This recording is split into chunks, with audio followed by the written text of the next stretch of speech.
ऋण बिनै पनि देश चलाउन सकिन्छ भनेर मैले भन्दाखेरि मान्छेहरूले पत्याउनुहुन्न हैन। अब नपत्याउनेलाई नपत्याउन दिनुपर्छ, पत्याउनेले पत्याउँछन्। हामी चाहिँ काम गरेर प्रमाणित भएर आएको मान्छे, प्रमाणित गरेर आएको मान्छे हौं। मित्रहरू, अहिले तपाईले पूर्वमा एउटा श्रमबाट बनिएको अत्यन्तै लोकप्रिय, अत्यन्तै चर्चित घुम्ने स्थल श्रम संस्कृति पार्क देख्नुहुन्छ।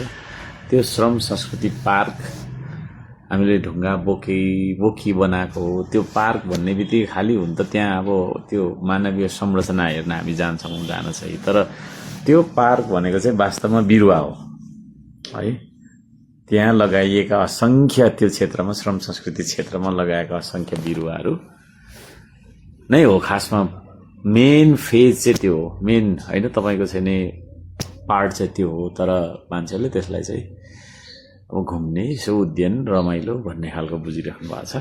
अब यो श्रम संस्कृति पार्क कसरी स्थापना गरेका थियौं हामीले हैन, मैले यसको नेतृत्व गरिरहँदा आफै अगाडि बढेर कसरी काम गरेका थिएँ भन्ने केही संघर्षका दिनहरूको केही ग्लिम्स म यहाँ हैन, केही झल्कोहरू म यहाँ देखाउँछु है त। ल हेर्नु है कस्तो छ।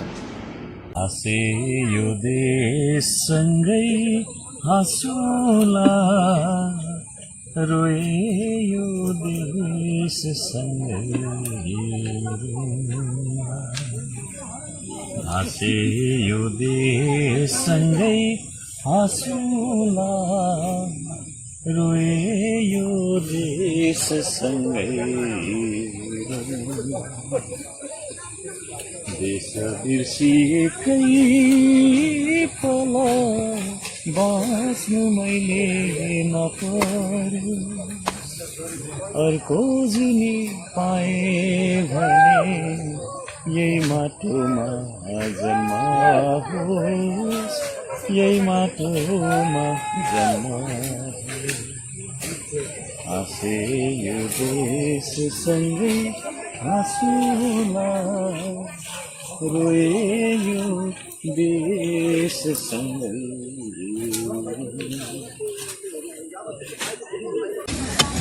ल है मित्रहरू, हाम्रो यो श्रमबार श्रावण महिनाको चाहिँ नि 12 गते 2081 साल अत्यन्तै धेरै बिरुवा रोप्दैछौँ, एकदमै ठुलो सहभागिताका साथ।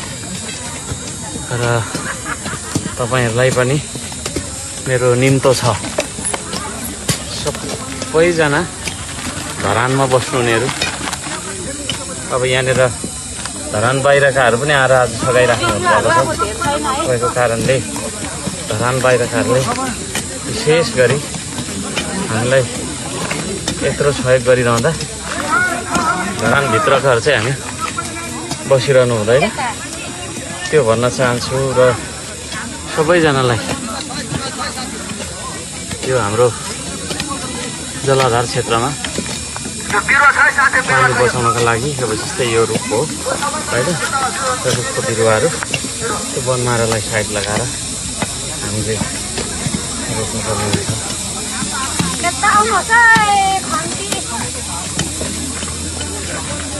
है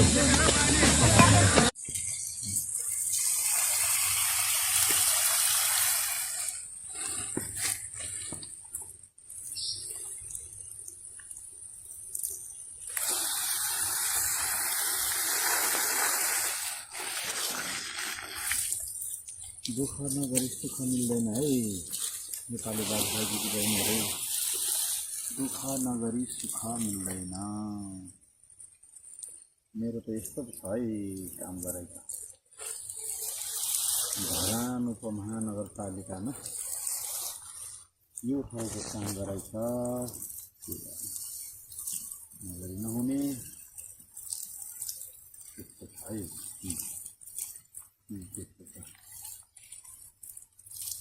वेलकम छ तपाईँहरूलाई। बिरुवा बचाउन पानी लाउने आउने क्रममा यस्तो खालको अवस्था भयो है। यो तेरो कुरो ठुलो कि मेरो कुरो ठुलो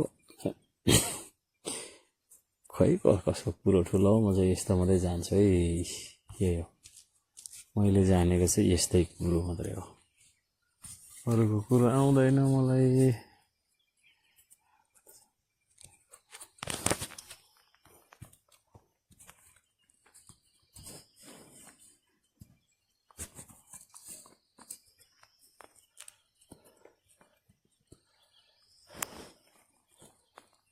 यो 1 घन्टा लाग्छ है क्या हो तेरो कुरो ठुलो कि मेरो कुरो ठुलो त ठुलो कि म ठुलो भन्छन् मेरो त कुरो छैन भन्दा यस्तो चाहिँ छ मेरो पाखामा पानी लगाउँदाखेरि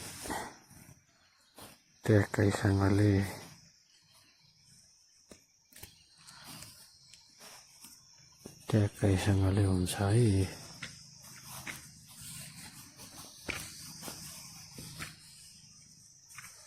तेरो कुरो ठुलो कि मेरो कुरो ठुलो भन्नु अरे कति हो कुरो ठट ल